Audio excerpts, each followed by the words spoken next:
All right, let's talk about something we've all probably done. Why is it that we rush to sell our best stocks, the ones that are actually making us money, but will hold on to the losers for way too long?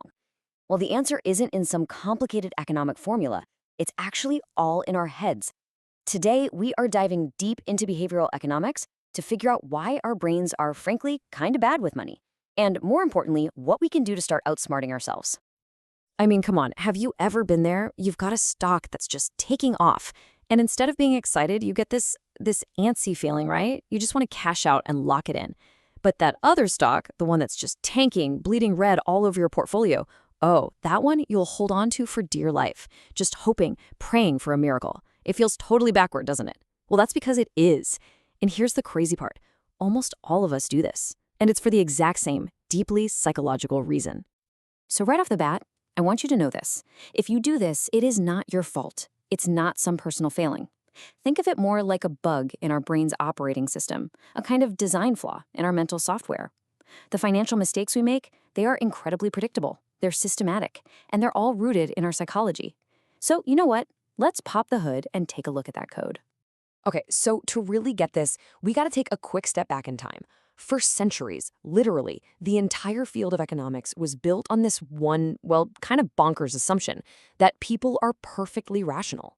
Economists imagined this mythical creature who always makes the most logical, profit-maximizing choice, every single time. So on one side, you have Homo economicus, the economic superbeing, right? A flawless calculator. And on the other side, well, that's us, Homo sapiens. We're emotional, we're swayed by what's going on around us, we make mistakes. But here's the absolute game changer from behavioral economics. Our mistakes aren't just random flukes. We are predictably irrational, and that's huge, because if our irrationality follows a pattern, it means we can start to understand it, and maybe, just maybe, start to work around it. So where does all this predictable irrationality come from? Well, it starts with a pretty wild idea. You basically have two brains. No, I'm serious. Psychologists have shown that we're all running on two totally different systems of thought. You can think of it as having an autopilot and a pilot constantly fighting for the controls in your head. So let's break that down. System one, that's your autopilot. It's your gut reaction, it's lightning fast, totally automatic, and super emotional. It's what kept our ancestors alive, you know?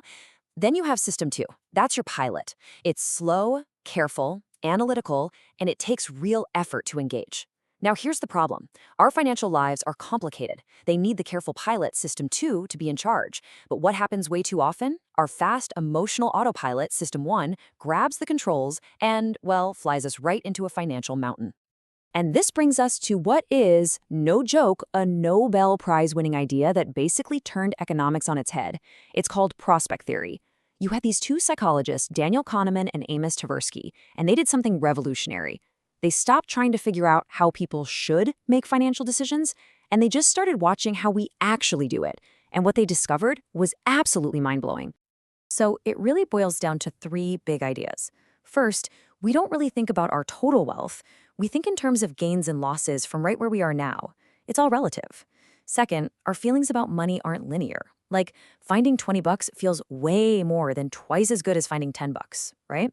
And third, and this one is the big one, the one that runs the show, the pain of a loss is so much more powerful than the pleasure of a gain.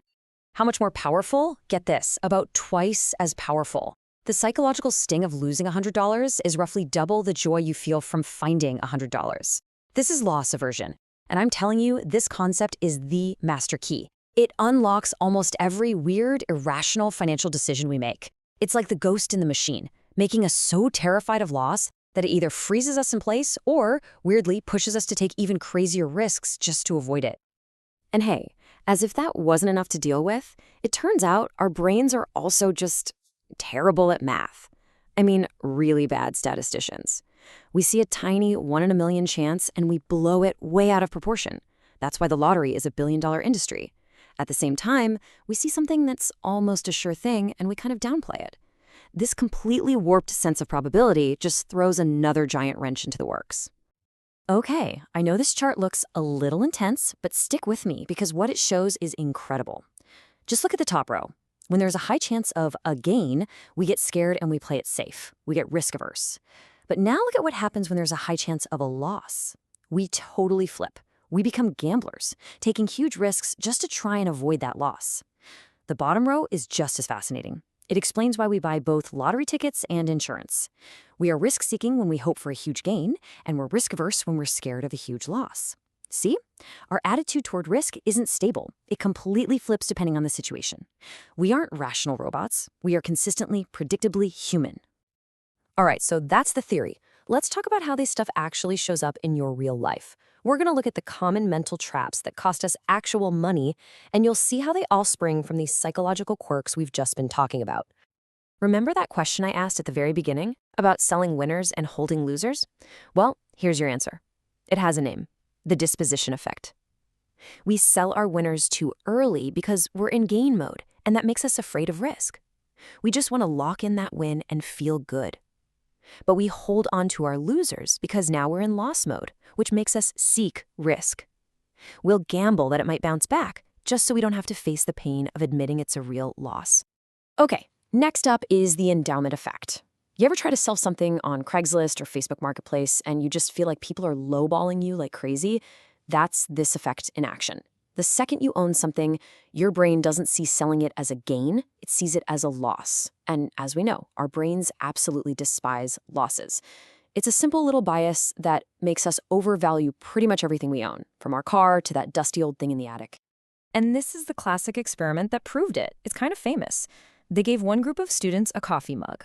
The people who owned the mug felt the pain of potentially losing it, and they wouldn't sell it for less than about $5.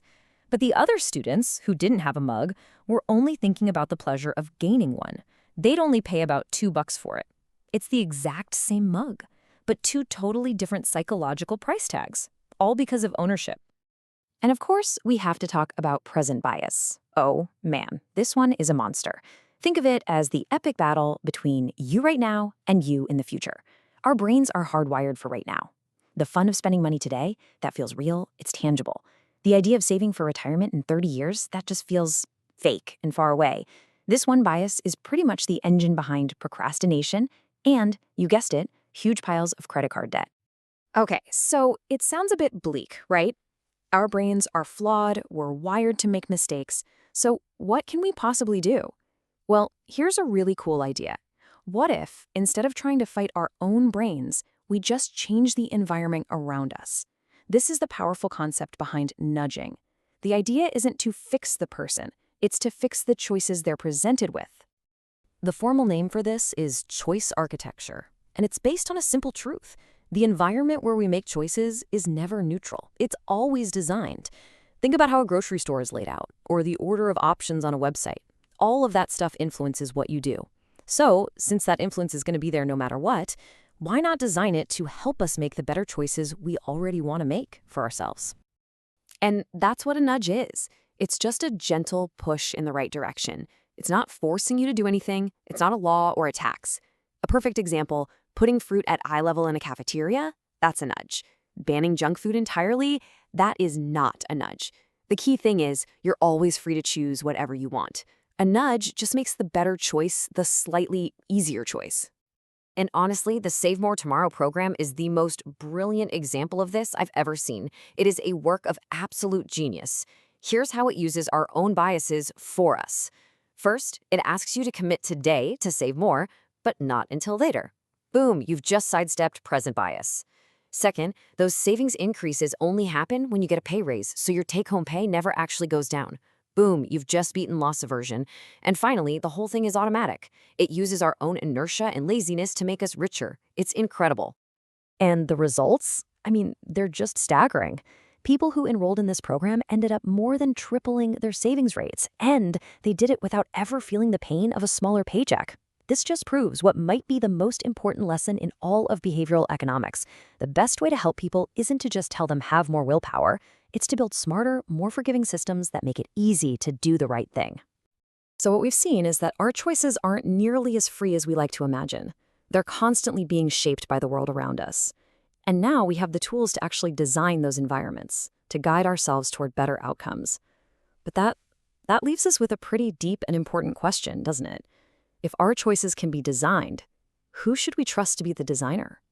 It's an enormous power, and with it comes an enormous responsibility. Definitely something worth thinking about.